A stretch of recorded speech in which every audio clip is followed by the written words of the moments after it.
Você já teve aquela sensação de que está tudo errado?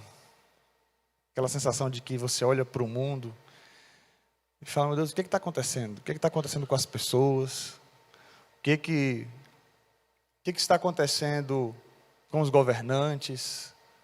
O que está acontecendo com o senso de justiça das pessoas? E às vezes, para não ser assim também tão duro com os outros, às vezes olhar para si, né, e falar, o que está acontecendo comigo? Obrigado. Esse livro do profeta Abacuque começa com ele bem desgostoso com a situação em que ele estava vendo. Se a gente for para o capítulo 1 aqui, a partir do versículo 2, ele está se queixando com Deus. Ele diz, até quando, Senhor? Eu clamarei pedindo ajuda e tu não me ouvirás. Mas de que ajuda ele está falando? Parece que o profeta não está falando de uma questão pessoal, mas de uma coisa que envolve a nação. Algo que envolve Israel, algo que envolve Judá. Até quando gritarei violência e tu não salvarás? Por que me fazes ver a iniquidade? Por que toleras a opressão? Pois a destruição e a violência estão diante de mim. Há litígios e surgem discórdias, por isso a lei se afrouxa e a justiça nunca se manifesta. Porque os ímpios cercam os justos e assim a justiça é torcida. Parece algo bem contextualizado também com o que a gente vê hoje. Houve um período na minha vida, e principalmente quando eu saí do seminário com muitas reflexões, com bastante decepção também. Eu acho que, não sei se isso acontece com aqueles que se formam em outros cursos aí, mas às vezes você sai com aquela ideia e fala assim, meu Deus, a teoria é tão bonita, mas a prática é horrível. Parece que nada dá certo. O que eu posso fazer para melhorar a situação? Eu fico imaginando o pessoal da saúde, né? Tudo tão lindo ali no curso, aí quando você cai na vida real, você observa, meu Deus, eu tinha que ter esse equipamento, tinha que ter aquilo, principalmente quando vai para o setor público, né? Você fala, e agora? Como é que eu vou trabalhar? Como é que eu vou desenvolver a minha função? Não é diferente na igreja. Quando você sai, de repente, de um curso de teologia, você observa as verdades de Deus, a maravilha de Deus, aí você vai cair na igreja. E a igreja tem gente, e gente é complicado. Gente tem dificuldades, tem problemas, tem lutas. E logo que eu saí do seminário, eu ficava observando o contexto evangélico, eu olhava assim, eu falava, meu Deus, esse é o teu povo, essa é a tua igreja, essas pessoas a qual Jesus disse, vocês são sal da terra e a luz do mundo, cadê a diferença que nós não estamos conseguindo fazer? Porque o número de evangélicos cresce, mas não diminui a violência, né? Igrejas se proliferam, mas parece que a corrupção continua aumentando. As dificuldades continuam se ampliando e a gente não vê justiça no meio da nossa nação, no meio do povo. E aquilo começou a me gerar uma angústia. Algo acho que semelhante ao que Abacuque escreve aqui. Mas Deus não deixa Abacuque no vácuo. Deus responde. Deus responde a Abacuque. E eu acho que é aqui que começa a entrar, aqui que começa a complicar a situação para Abacuque. Porque às vezes você está reclamando, orando, falando com Deus, abrindo seu coração para Ele, você imagina, Senhor, me responde. Deus me responde, fala comigo, eu quero ouvir a tua voz. Essa situação está angustiando meu coração e parece que o silêncio de Deus é o pior de tudo. Mas Deus falou com Abacuque. O que é interessante é que não era o que Abacuque queria. Deus falou, estou tomando providência, pode ficar tranquilo que está tudo sob controle. Qual é a providência de Deus? Versículo 5. Capítulo 1 de Abacuque. Olhem entre as nações e vejam. Fiquem maravilhados e admirados, porque no tempo de vocês eu realizo obra tal que vocês não acreditarão se alguém lhes contar. Pois eis que trago os caldeus, nação cruel e impetuosa, que marcham pela largura da terra para apoderar-se de moradas que não são suas. Eles são pavorosos e terríveis, fazem as suas próprias leis e impõem sua dignidade. Aí começa a falar aqui da crueldade dos caldeus. O que é que Deus está dizendo? Eu vou resolver essa situação, Abacuque, enviando os caldeus. Eu vou resolver essa situação, Abacuque, com a Babilônia subjugando Israel. E aí está tudo certo. Essa injustiça que você vê, esses problemas que você vê no meio do meu povo, eu tenho uma solução para isso. Eu vou resolver isso. E a maneira que eu irei utilizar para isso é subjugando o povo. Os caldeus virão. Você vai ver como a situação vai melhorar depois disso. Aí Abacuque entra em crise. Aí também não, Senhor. Não é dessa forma. Como assim? Aí Abacuque já Tem a réplica, versículo 12. Não és tu desde a eternidade, ó Senhor meu Deus, ó meu santo? Não morreremos. Ó Senhor, puseste aquele povo para executar juízo, tu, ó rocha, o estabeleceste para servir de disciplina. Tu és tão puro de olhos que não pode suportar o mal, nem tolera a opressão. Por que então toleras os traidores e te calas quando os perversos devoram aqueles que são mais justos do que eles? Agora, Abacuque agora muda um pouco a cantiga. Senhor, tudo bem que a gente está errado, mas eles são piores do que nós. Tudo bem que as coisas não estão tão legais aqui, nós não somos tão justos assim, mas eles são cruéis, eles são ímpios. Não há justiça neles, tu és tão puro. E agora, Abacuque tem uma crise teológica sobre o ser de Deus. Ué, como é? Como é que Deus vai compactuar com isso? Uma nação que é pior do que nós vai ser utilizada para executar juízo? Você já passou por esse tipo de crise na sua vida, né? Você fala assim, poxa, eu sou crente. Parece que os ímpios são mais abençoados do que eu. Pior do que isso, eu sou crente, eu sou humilhado por ímpios. Ô Deus, olha para essa situação aí. Olha o que está acontecendo comigo. E às vezes a gente começa a entrar em crises assim. Porque a solução que Deus usa, muitas vezes, para nos tratar, passa por situações assim. Deus usa até o diabo para trazer humildade para Paulo, você sabia disso? Paulo diz assim, foi-me posto um espinho na carne, mensageiro de Satanás para me esbofetear. Com que objetivo? Ele fala antes, né? Para que eu não ficasse soberbo com a grandeza das revelações. Aí tem até uma indagação de Hernando Dias Lopes. Será que o diabo tinha interesse na humildade de Paulo? Claro que não. O espinho era o mensageiro de Satanás. Mas por trás disso tudo, era Deus que estava conduzindo. Para que Paulo não ficasse soberbo com a grandeza das revelações. E ele sabia disso. E a resposta de Deus foi, a minha graça te basta, porque o meu poder se aperfeiçoa na fraqueza. Então, às vezes, tem situações que a gente enfrenta, que é Deus conduzindo pessoas ímpias para tratar conosco. E Deus estava conduzindo a Babilônia para tratar com os judeus. Isso aqui ainda não havia acontecido. Esse bate-papo aqui de Abacuque com Deus, são alguns anos antes de ele enviar os caldeus. E então, após essa queixa de Abacuque, né, que finaliza no capítulo 2, no versículo 1, estarei na minha torre de vigia e ficarei na fortaleza, e vigiarei para ver o que Deus me dirá e que resposta eu terei à minha queixa. Então, na sequência, Deus começa a responder também sobre o juízo que vai vir sobre a Babilônia depois, né, o castigo que virá sobre a Babilônia. E Abacuque então faz uma oração no capítulo 3. Ele vai finalizar o texto, versículo 16, esperando esse dia da angústia que virá sobre aqueles que vão atacar os judeus.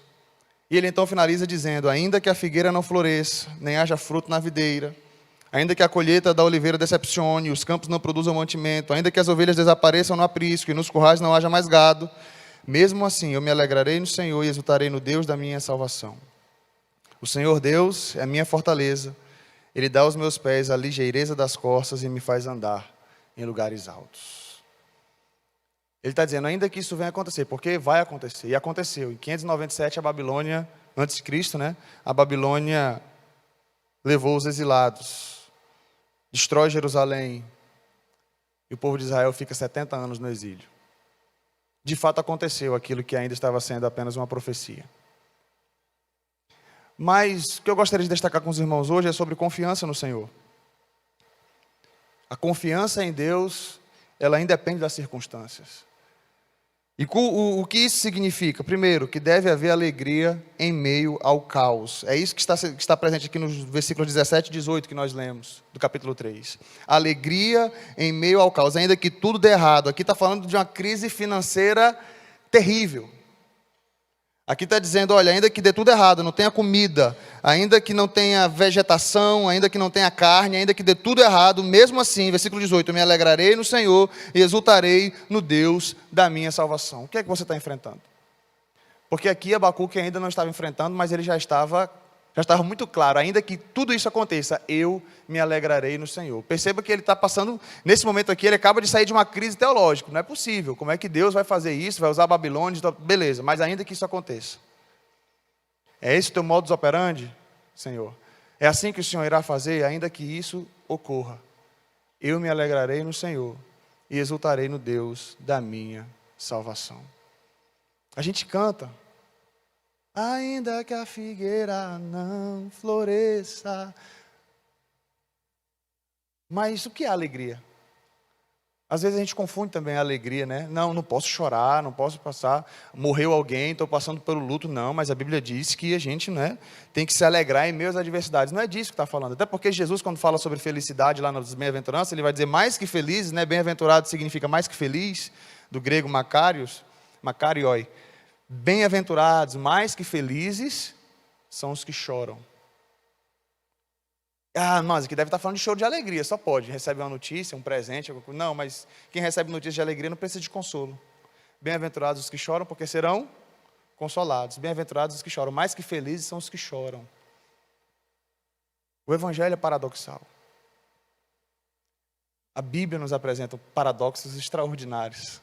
Até porque a visão que a Bíblia nos apresenta é uma visão de um outro reino. E muitas vezes a gente quer pegar os ideais de Deus e responder com a nossa cultura, com os ideais terrenos, e a gente não vai conseguir fazer isso. Ele vai dizer, vocês são mais que felizes quando vocês foram perseguidos por causa do Evangelho. Vocês serão mais que felizes. Aí Tiago vai dizer, olha, irmãos, tende por motivo de grande alegria o passares por tribulações. Nossa, que maravilha! Não está falando de sorrir sempre. A alegria é um estado. A alegria é uma condição. Isso só pode acontecer quando nós temos satisfação em Deus. Isso só pode acontecer quando o nosso alimento é o Senhor, quando a nossa confiança é o Senhor. O pastor Cristiano trouxe uma palavra aqui interessante, o pastor Cristiano lá de Santa Catarina, sobre a questão da provisão, né, e o provedor. A nossa confiança não está na provisão, a nossa confiança está no provedor. Quando Deus conduz Elias ao deserto, ao riacho de Querite, e ali ele tem água, e ali os corvos levam pão para ele, mas o riacho seca. Mas a confiança de Elias não está na provisão, está no provedor. Aí o provedor vai e manda ele para uma viúva em Sarepta. Ele vai, olha como é que Deus faz. Quem é que vai prover alimento para o profeta? Uma viúva que não tinha nem para ela. Porque a confiança não está na provisão. Se a gente confia na provisão, a gente vai dar errado.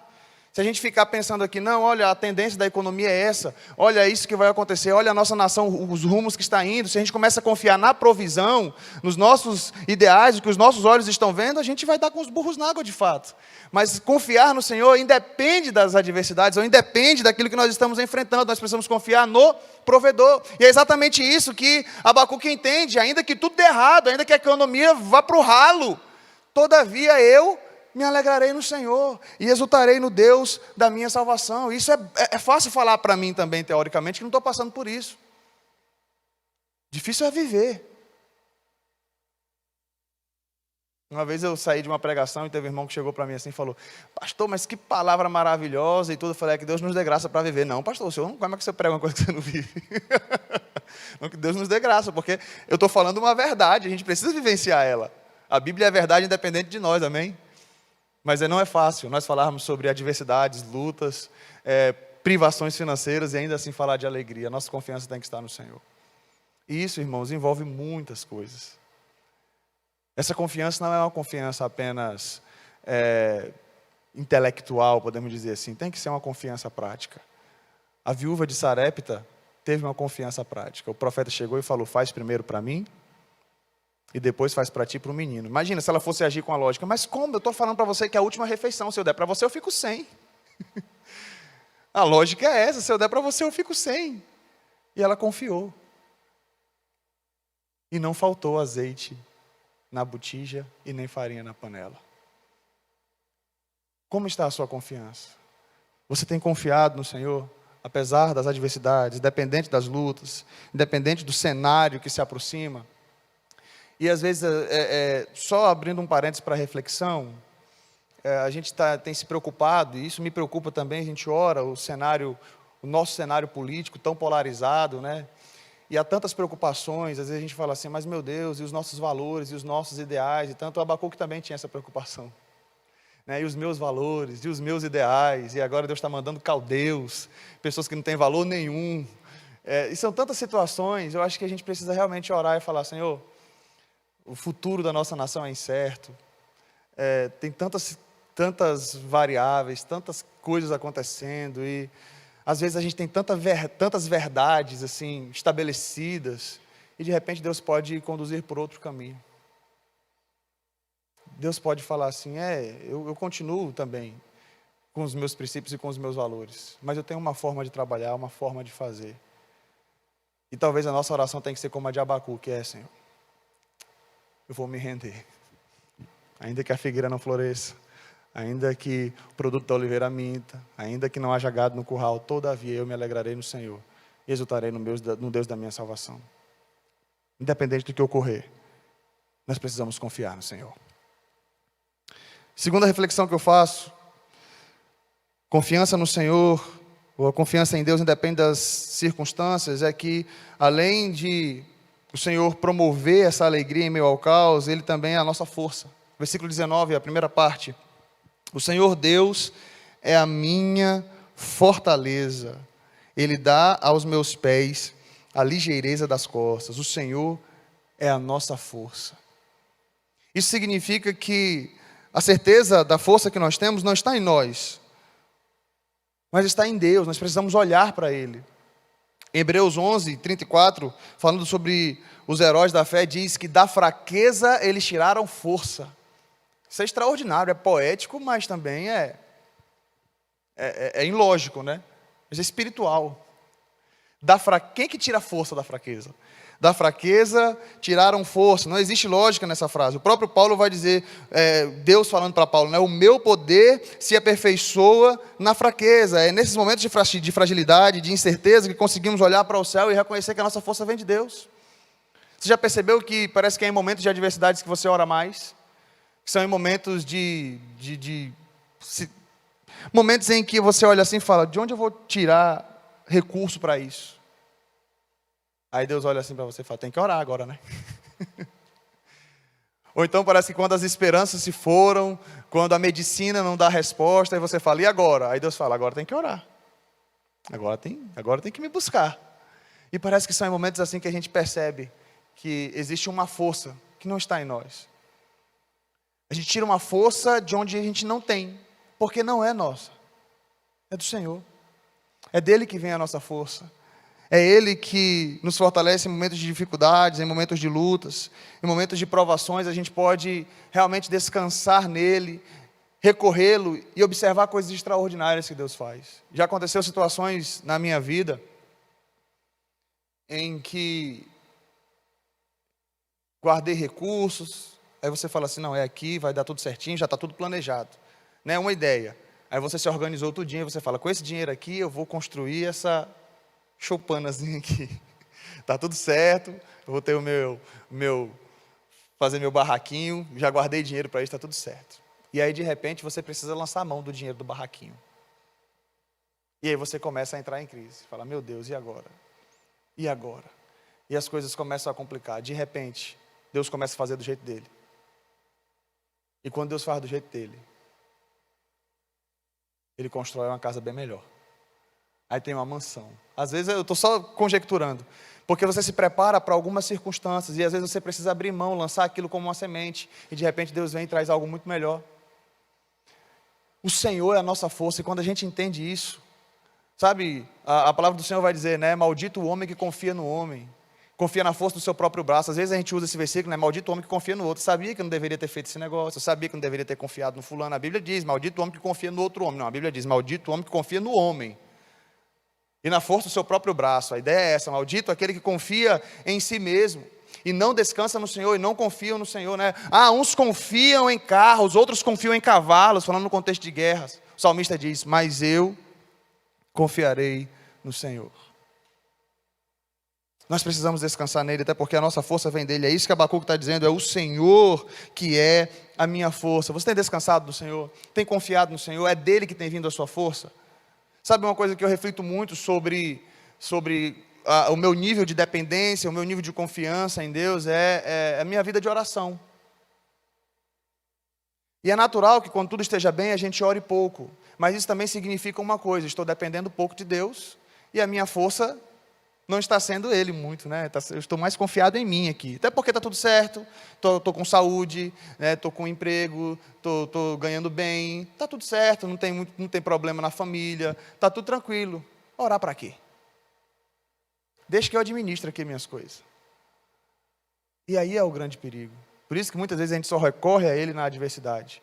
E é onde a gente precisa refletir, está tudo bem? Está tudo bem, glória a Deus. Vou orar um pouquinho mais, agradecer a Deus pelas bênçãos, agradecer a Deus por tudo que eu tenho recebido.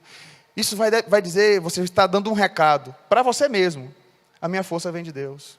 A minha dependência vem dEle. Porque mesmo estando tudo bem, eu estou orando. Porque mesmo estando tudo bem, eu tenho encontrado alimento na palavra do Senhor. O meu alimento é a palavra de Deus. O meu alimento é os meus momentos com o Senhor. Isso mostra que a nossa força de fato vem dEle.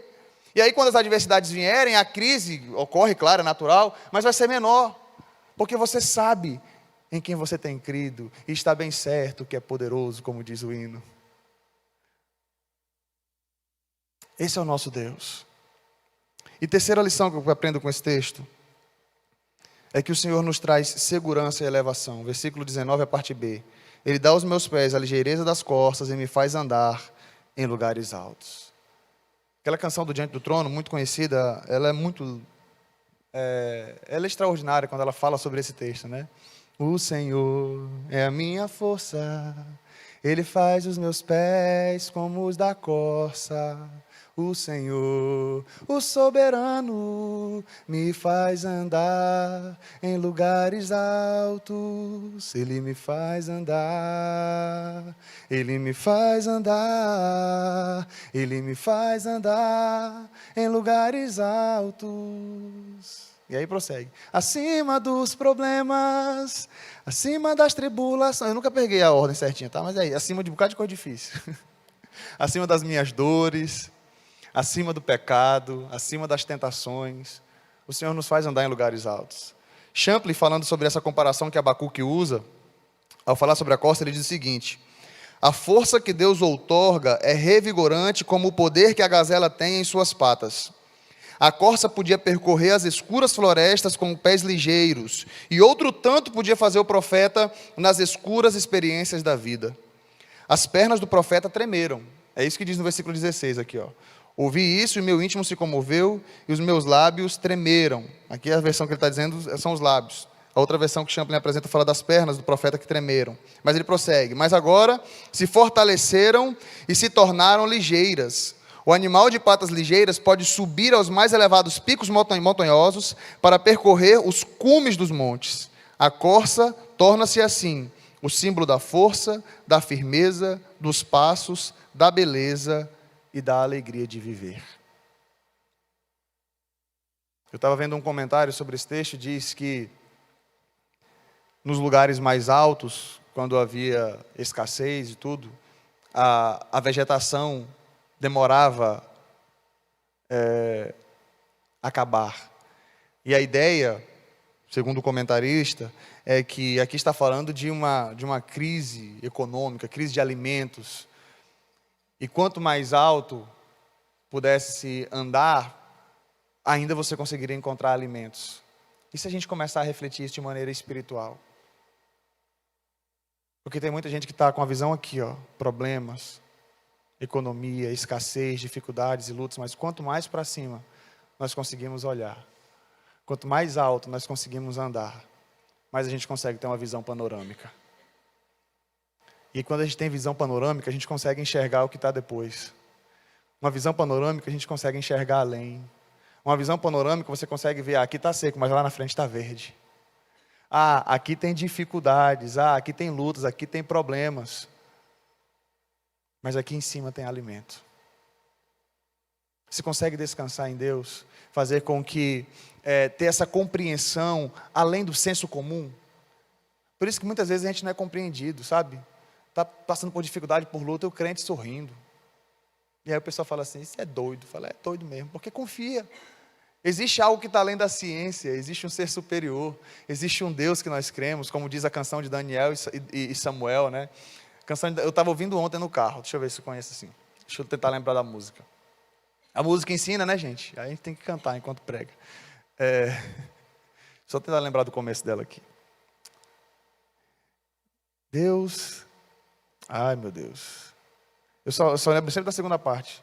Deus não tem substituto, nem tem fiador, não deve para ninguém, não acha cobrador, é absoluto e não erra em nada, a sala do universo inteiro é escritório dele, não existe fila para falar com ele, atende todo mundo sem hora marcada, esse é o meu Deus, que conhece a humanidade por dentro e por fora, esse é o meu Deus, o sol perde a claridade perto de sua glória, esse é o meu Deus, não se rende, não se vende, é superior, o futuro da ciência ele já domina, e da medicina ele é professor, não faz aniversário, porque não existe data do seu nascimento, ele é o mestre que ensina o conhecimento, e a sabedoria é aluna dele, não usa calendário, não precisa secretária para agendar seus planos, não depende de conselho de seres humanos, toda a honra e toda a glória seja dada a ele.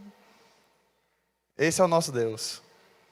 Esse é o Deus que você e eu cremos, que está acima de tudo isso. E quando a gente confia nele, quando a nossa alegria, a nossa satisfação está nele, a gente consegue andar em lugares altos, acima das adversidades, acima dos problemas, acima das dores, acima das tentações, acima das dificuldades. Confie no Senhor. A mensagem de hoje é essa, confie no Senhor. E eu ia até perguntar para a Jô, não sei desde quando esse repertório de hoje estava estabelecido, mas porque eu estava muito inquieto com a mensagem que eu iria trazer, eu estava até conversando com a minha esposa. Aí ontem à noite eu saí daqui do evento, cheguei em casa e a mensagem que eu iria trazer era e eu estava assistindo alguma coisa, né?